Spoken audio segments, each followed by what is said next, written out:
Segundos de economía. Pues sí, señor, 2:11, amigos del Circuito Onda. Vamos a conversar con Asdrúbal, gracias, Asdrúbal. Asdrúbal Olivero, yo vamos a hablar con Asdrúbal Olivero, economista, socio, director de Ecoanalítica. Nos los robamos del Circuito Éxitos de Román y vino para acá en persona. Gracias, querido. Bienvenido. No, gracias a ustedes por invitarme. Feliz año. Feliz año. Complacido de estar acá y acompañarlas. Sí, señor.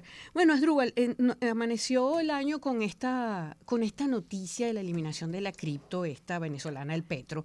Y bueno, nosotros queríamos tu explicación certera del por qué y de las implicaciones que esto tiene, porque al final esos activos se movían por caminos raros, pero aparte de eso hay gente que sí estaba prestando la atención y trabajando con las criptos. O sea, ¿cómo ves el panorama en ese sentido? Mira, hay varias cosas hay que decir.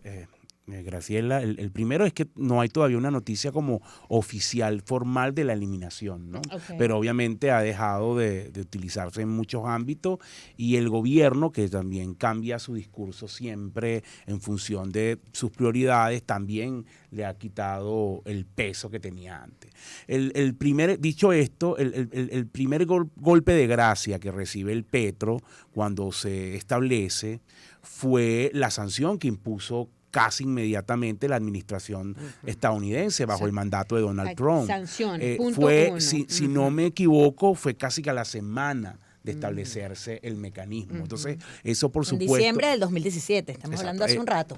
Sí, ya hace un tiempo, ya eso frustró cualquier cosa. Recordemos que también el gobierno aprovechó ese lanzamiento del Petro como un mecanismo para utilizar toda esta moda de criptomoneda. En esa época estaba muy en boga, el tema de los criptoactivos siguen estando, pero ahí había un furor particular, porque además había... una ganancia impresionante. Ganancias y discusiones entre gobiernos, sin meterse a criptomoneda, y el gobierno vio en ese mecanismo, en establecer, ser el primer gobierno que estableciera un criptoactivo, mucho antes incluso que El Salvador adoptara Bukele adoptara el Bitcoin, como un elemento de entrar en ese mercado, aprovechar esas ventajas y también saltarse la regulación que existe de las transacciones en moneda, ¿no? Que parte de la dinámica de sanciones le termina afectando. Entonces, pero bueno, el juego no le salió tan bien porque a los pocos días vino esta sanción, una sanción muy dura,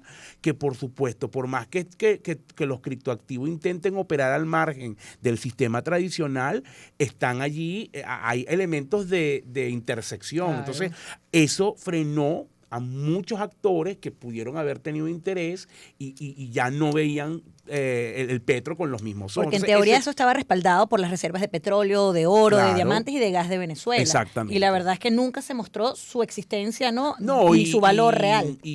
Lo que es el documento base para este tema, que es lo que se conoce como el white paper o documento blanco, si se puede traducir, que es como la constitución de una cripto, también tenía algunos elementos que no estaban del todo claros.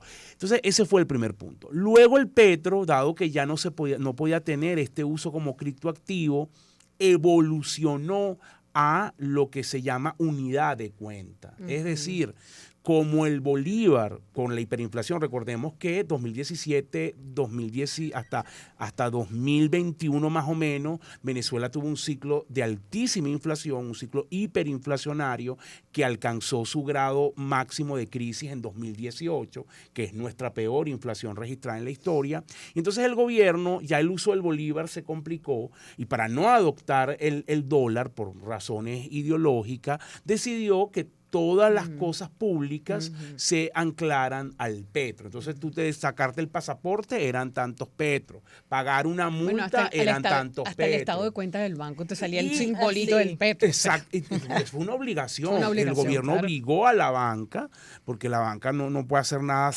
obligó a los bancos a que todo su sistema y que cada uno de los usuarios al entrar, todo estuviese expresado en petro. Tú no entendías qué había ahí, pero estaba expresado en petro. Entonces se convirtió en una unidad de cuenta.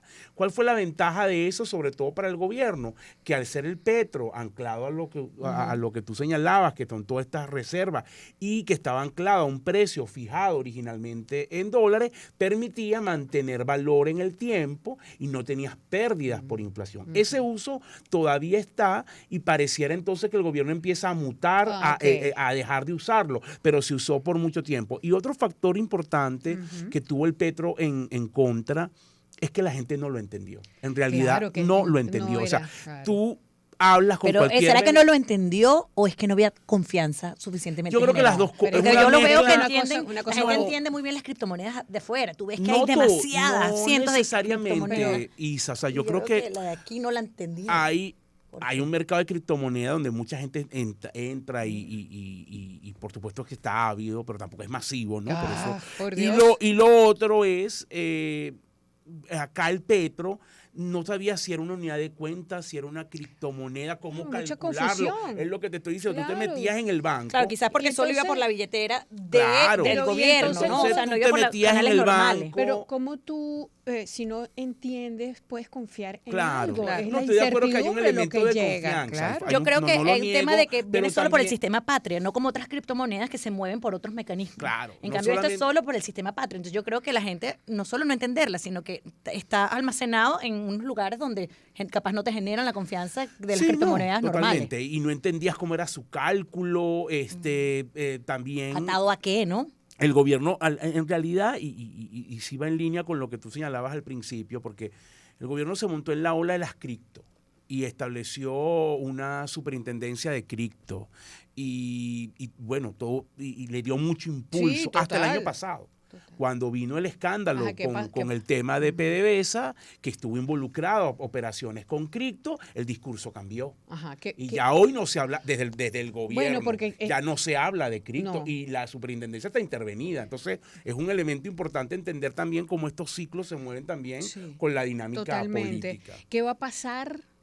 ¿Qué va a pasar con la gente que estaba enredada con estos petros? Porque algún emprendedor o alguien estaba trabajando con esto. Y nosotros tenemos la obligación de guiar a la gente que a lo mejor tendría algún tipo de activo en eso. Bueno, la pregunta clave es, efectivamente es muy bueno tu comentario, porque el tema relevante hoy es cómo convierto mis petros en bolívares o en verdes o en dólares o en otras criptomonedas. Y eso también va a depender de cómo el gobierno diseñe ese mecanismo de transición o de sustitución. Sí, ese cierre de esos monederos y billeteras digitales. Exactamente. Exactamente. Bueno, Asdrúbal, vamos interesante. A ver. ¿Cuál será el futuro de las criptomonedas en Venezuela? Vamos a ver. Amanecerá y veremos. Vamos a ver qué ocurre, porque también ya tenemos que despedirte y te agradecemos muchísimo que hayas estado acá.